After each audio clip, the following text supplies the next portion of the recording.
sort of the other sort of part of that argument is that if we withdraw, that there will be civil war. I mean, and what Malila Joya says, there's civil war already. Yes, there's a civil war when we got there. Right. It's asinine to think it's not gonna erupt after we leave. Mm-hmm. It never was resolved. Right. Right. It was actually getting very close to being resolved. The Northern Alliance was making significant ground on the Taliban before we stepped in. Mm-hmm. The reality of that situation is that country would probably be in way better shape if we wouldn't have got involved at the time. I guess we sort of mentioned a little bit about like drones sort of dropping bombs in other countries, and it's troubled me for a while.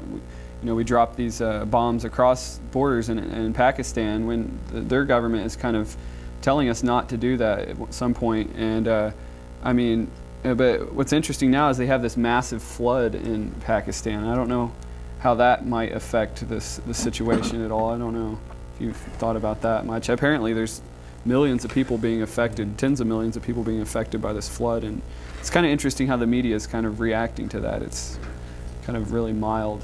Well, whether it's directly or indirectly, whenever you have destabilization in a region and you have fundamentalist or an insurgency movement operating in that region, any kind of destabilization is going to give them the opportunity to build their movement. So we were already helping this movement build in Pakistan because of our involvement in Afghanistan, and the reality is this flood might give them the opportunity to make it even stronger. Yeah, strengthen more the radical kind of. Yeah, because a lot of times, especially in Afghanistan, in some provinces where the Karzai government is completely ineffective, the Taliban and other members of the anti-occupation movement in Afghanistan provide things for people that the government can't provide. Mm-hmm. And that's part of an insurgency, and that's how we try to counter it with a counterinsurgency, by developing infrastructure. But when you have groups that can provide these things and who can develop relationships with people, and they start trusting them and they want to be involved with them, then it provides opportunity for them to build their movement well beyond what they had before. Yeah, it's just insane how, we go to the Middle East and we're supposedly trying to go after radical, violent right-wing Islam or something, or, terrorists that sort of are associated with that kind of ideology. But, I mean, we've definitely strengthened that element. I mean, if we look at Iran as an example, I mean, before we attacked, when we started invading Afghanistan, Iran was actually helping us, and they had more of a somewhat moderate government. And then we attack countries on both sides of them and then start calling them the axis of evil, and we vastly strengthened the right wing within Iran and pushed a more right-wing kind of violent kind of leader into power.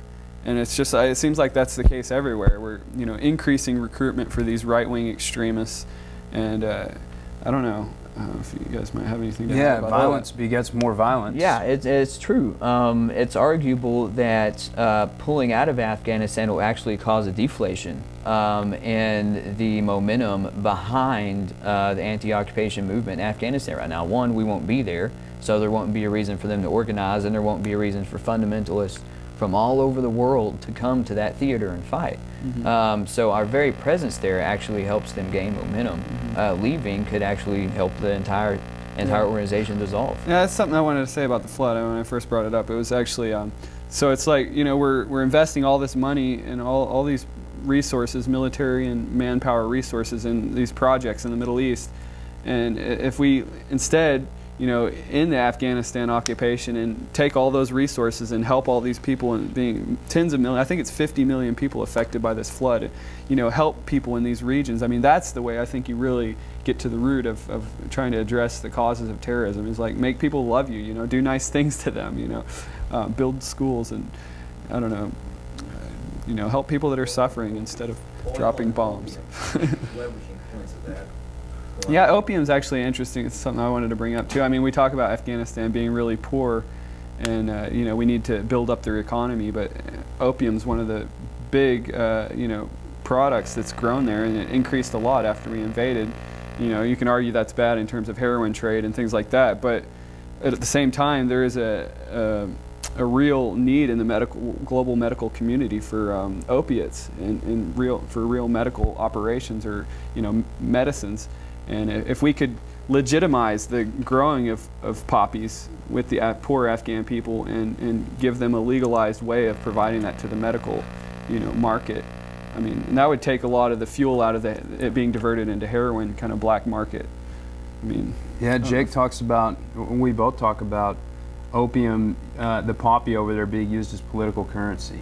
Mm-hmm. And the fact that it is being, there are certain political figureheads that are really the warlords that have been either supported, propped up, or cast down, and we crop dust their opium fields, just depending on whether or not we support, or really rather they politically support what we're trying to do. Mm-hmm. Yeah. So it's a control mechanism. Yeah, agencies on the ground, many of them, use that as a negotiating tool. We're not there to destroy that plant, which is, I think, a large misunderstanding on most people. What we're doing with the poppy plant in Afghanistan, we actually use it as a bargaining tool.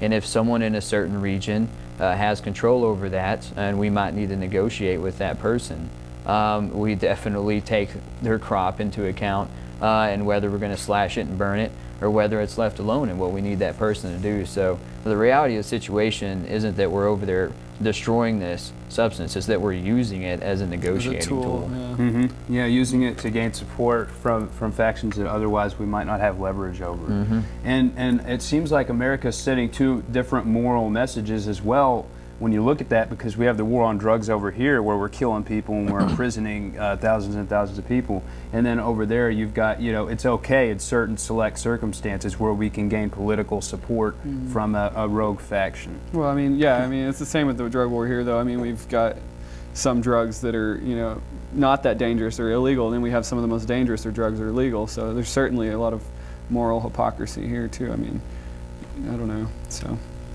that's just how they do. Yeah.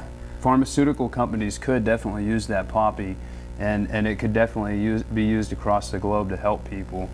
But then, if everyone had free access to it, we couldn't use it politically, could we?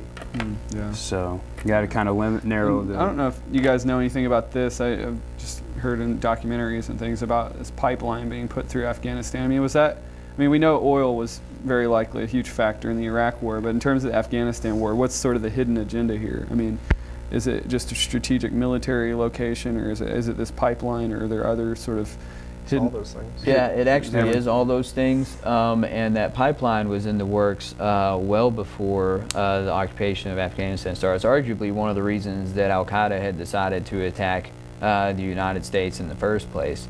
And it was supposed to be built to the Caspian Sea, and two, it provides, like you're saying, a strategic military position too. Afghanistan does. It's the Silk Road. It's also the graveyard of empires, right. And the reason it's got that name is because basically, if you want to travel from one side of that continent to the other, you have to go through that region. And since the Mesopotamian horizon, we're talking 10,000 years ago.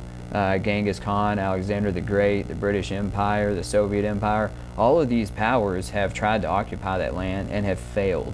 Well, in a way, could that arguably be a good thing? I mean, because what if, like, being in Afghanistan, like, is sort of the, it is the doom. It is yeah, it's like the last day of the American Empire. I mean, in some ways, some people might enjoy the empire and the sort of comforts that it brings, but in a lot of ways, it might be a good thing for the empire to kind of, for us to become more of a self-sustained, localized kind of, system. Afghanistan is like the poison apple that, for whatever reason, a lot of power-hungry groups seem to want to go after.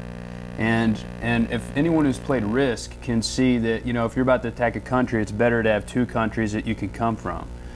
It gives you more strategic variables and really resources to work with. So if you played Risk, you understand that. Well, then Iran, we've got Afghanistan on the eastern side and Iraq on the western side.